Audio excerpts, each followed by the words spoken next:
ಕ್ವಾರಂಟೈನ್ನಲ್ಲಿದ್ದವರಿಗೆ ಸಹಾಯ ಮಾಡಿದ ಮಾಜಿ ಶಾಸಕ ಮೊಯ್ದೀನ್ ಬಾವಾ ಅವರಿಗೆ ಕ್ವಾರಂಟೈನ್ನಲ್ಲಿದ್ದವರು ಅಭಿನಂದನೆ ಸಲ್ಲಿಸಿದ್ದಾರೆ. ದುಬೈನಿಂದ ವಾಪಸ್ಸಾದವರಿಗೆ ಸುರತ್ಕಲ್ನ ಎನ್ಐಟಿಕೆ ಕೇಂದ್ರದಲ್ಲಿ ಕ್ವಾರಂಟೈನ್ ಮಾಡಲಾಗಿತ್ತು. ಇವರಿಗೆ ಊಟದ ವ್ಯವಸ್ಥೆ ಮಾಡುವ ಮೂಲಕ ಮಾಜಿ ಶಾಸಕರು ಮಾನವೀಯತೆ ಮೆರೆದಿದ್ರು. ಇನ್ನು ಕ್ವಾರಂಟೈನ್ನಲ್ಲಿದ್ದ ಮಂದಿ ಸ್ವತಃ ಅವರ ಎನ್ಐಟಿಕೆ ಕೇಂದ್ರವನ್ನ ಸ್ವಚ್ಛ ಮಾಡುವ ಮೂಲಕ ಇತರರಿಗೆ ಮಾದರಿಯಾಗಿದ್ದಾರೆ. ಸುಮಾರು 13 ಮಂದಿ ಎನ್ಐಟಿಕೆ ಕೇಂದ್ರದಲ್ಲಿ ಕ್ವಾರಂಟೈನ್ನಲ್ಲಿದ್ದು ಅವರೆಲ್ಲರೂ ಇಂದು ಕ್ವಾರಂಟೈನ್ನಿಂದ ಬಿಡುಗಡೆಗೊಂಡಿದ್ದಾರೆ. ಮೊಯ್ದೀನ್ ಬಾವರಿಗೆ ಫೋನ್ ಮಾಡುವಾಗ ಅವರು ತಕ್ಷಣವೇ ಅದಕ್ಕೆ ರಿಪ್ಲೈ ಕೊಟ್ಟರು.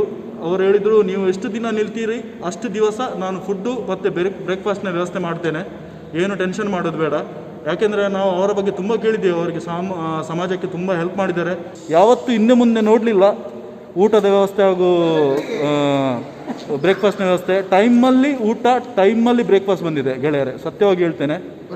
ಒಳ್ಳೆ ಫುಡ್ಡು, ಮನೆಯವರು ಕೂಡ ಅಷ್ಟು ಒಳ್ಳೆ ಮಾಡಲಿಕ್ಕಿಲ್ಲ, ಅಷ್ಟು ಒಳ್ಳೆ ಬಂದಿದೆ ಫುಡ್ಡು. ಅವರಿಗೆ ಈ ಟೈಮಲ್ಲಿ ಥ್ಯಾಂಕ್ಸ್ ಹೇಳಲಿಕ್ಕೆ ಬಯಸ್ತೇನೆ.